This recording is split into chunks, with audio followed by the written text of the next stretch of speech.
Aujourd'hui, nous allons faire un gâteau aux carottes. Le meilleur gâteau aux carottes que moi j'ai goûté. Donc, premièrement, vous allez préchauffer le four à 350 et tapisser deux moules charnières de 20 cm, donc 8 pouces, avec du papier parchemin. Pelez des carottes, lavez ou pelez des carottes que vous allez ensuite mettre en petits morceaux comme ça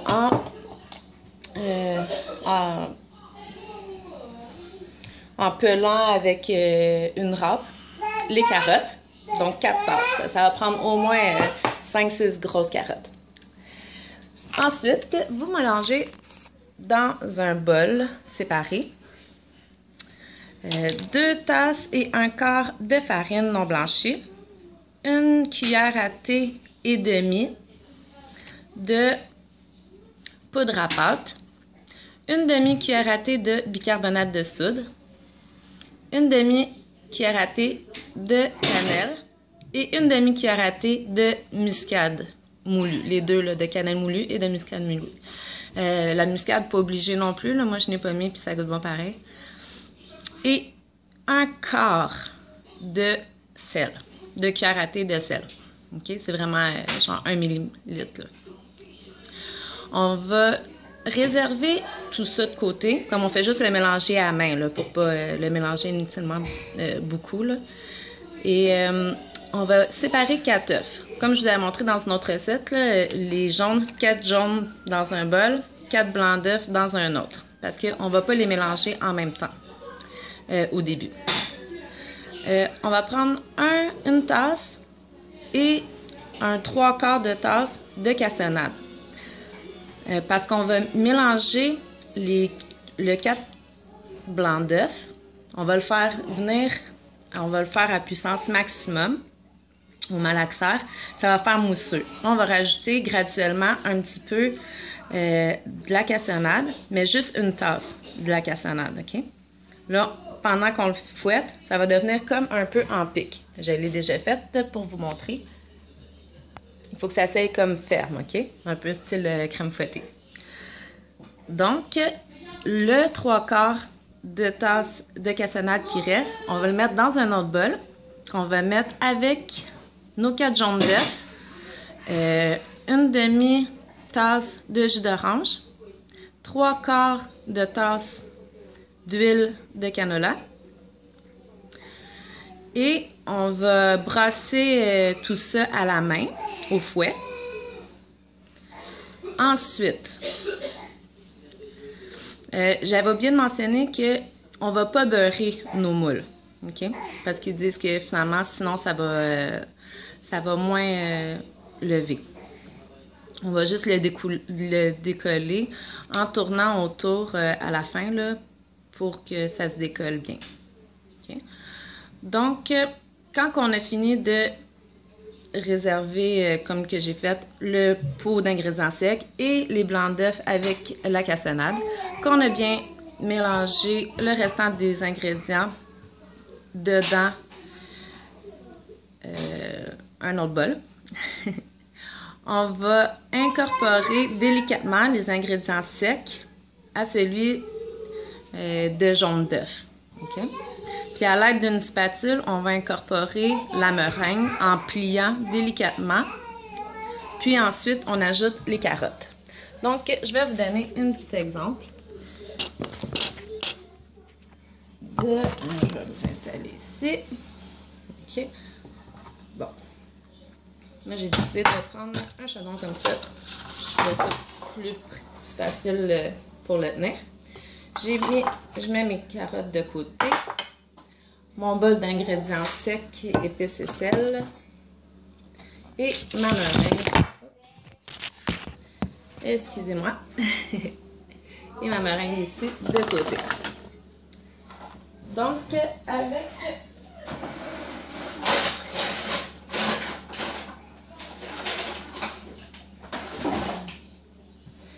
juste un instant. Bon, donc on incorpore délicatement les ingrédients secs au mélange de jaune d'œuf jus d'orange, huile et le restant de la cassonade qu'on n'a pas fouetté. On rajoute délicatement au fouet. C'est recommandé de le faire à la main pour ne pas perdre le volume du gâteau parce que c'est bon quand il est tout épais.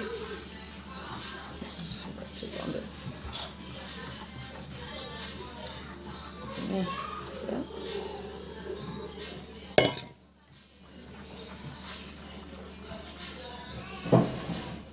La serre.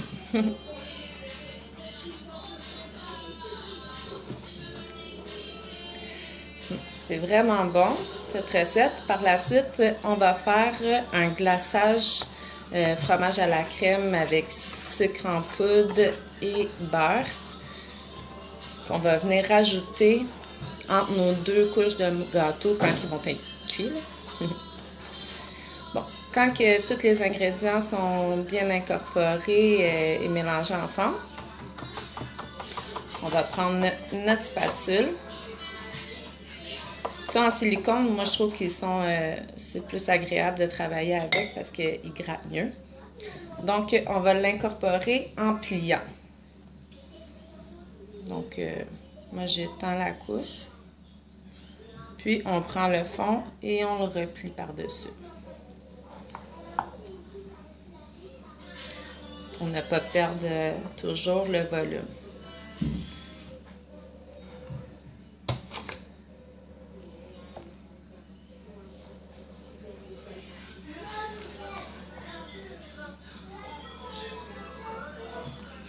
On gratte bien les côtés. On rentre. Ça.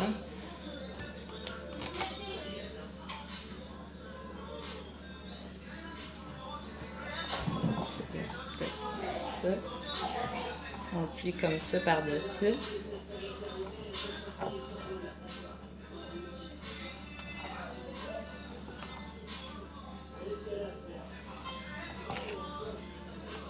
On plie. Bon. Donc, on rajoute tout le restant du mélange comme ça. Toujours en le pliant délicatement.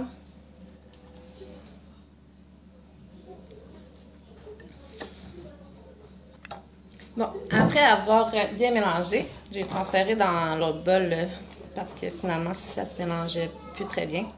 J'avais plus assez de place. Donc, quand on voit là, que c'est bien mélangé là, en le pliant toujours comme ça, on rajoute les carottes pelées qu'on a râpées. 4 tasses, mais ça en fait beaucoup. On peut commencer par une moitié. Là. Manger. Si vous voulez, vous avez le choix d'ajouter une demi-tasse de raisin sec et aussi une demi-tasse de... non, une tasse de noix de Grenoble. Nous, on ne met pas de noix de Grenoble, par contre. Mais qu'est-ce qui est très bon aussi, c'est de faire un petit crumble sur le dessus au pacan. C'est comme une garniture à sundae avec des pacanes. C'est vraiment délicieux. Donc, quand on n'en voit plus vraiment, puis ça commence à être mélangé, on rajoute tout le reste.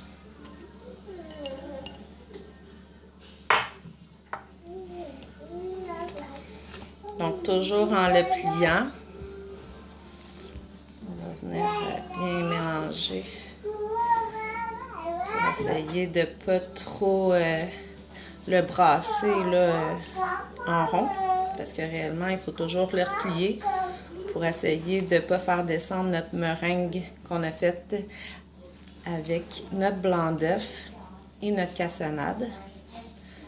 On appelle une meringue parce que ça vient, on le fait mousser et monter en pic. Okay, ça, c'est pour garder de la hauteur dans le gâteau. Donc, par la suite, quand c'est bien mélangé, on rajoute les raisins et les noix de Grenoble, que moi, je ne mets pas, je mets juste des raisins. Une demi-tasse et une tasse de noix de Grenoble, si vous en voulez. Moi, j'en veux pas. Donc, le restant ici, quand c'est bien mélangé en pliant toujours, on va venir séparer dans nos deux moules, le mélange à gâteau aux carottes qu'on va enfourner pendant au moins 1 heure. Jusqu'à ce que on mette un cure-dent au centre et que ça ressorte propre. Donc, même peut-être 1h10. Là. Mais après 1 heure, vous pouvez regarder parce que selon les fours, des fois, peut-être qu'il pourrait être déjà cuit. Donc, on essaie d'évaluer la quantité du gâteau de mélange. Puis, on le sépare égal dans les 2 moules et on l'enfourne. J'espère que vous allez apprécier cette recette et je vous souhaite une belle journée. Et avant de vous laisser, quand que les gâteaux vont être terminés, on va les laisser refroidir dans les moules à gâteau sur une grille. Avant de les démouler, on va attendre qu'ils soient complètement refroidis et on va passer un couteau tout autour et en déclipsant, on va voir si ça va se défaire tout seul. Puis vous allez, quand que les gâteaux vont être tout refroidis, on va faire, peut-être je pourrais faire même la recette immédiatement du glaçage en même temps. Comme ça, vous allez mettre la moitié du glaçage sur un gâteau, sur l'autre, vous allez superposer les deux. Donc, ça va être vraiment de toute beauté. Donc, pour le glaçage, on va prendre un paquet de Philadelphia, que voici. Ça va nous prendre 2 cuillères à soupe de beurre non salé qui va être ramolli. On va le battre dans un bol au malaxeur à basse température. Puis ensuite, on va incorporer 3 tasses de sucre en poudre à notre mélange jusqu'à temps qu'il soit vraiment très lisse et crémeux. Puis vous le mettez de côté, puis vous rajoutez ça sur le glaçage, sur les 2 gâteaux que vous allez superposer et mettre sur un plat de service. Je vous souhaite un bon appétit et une belle journée.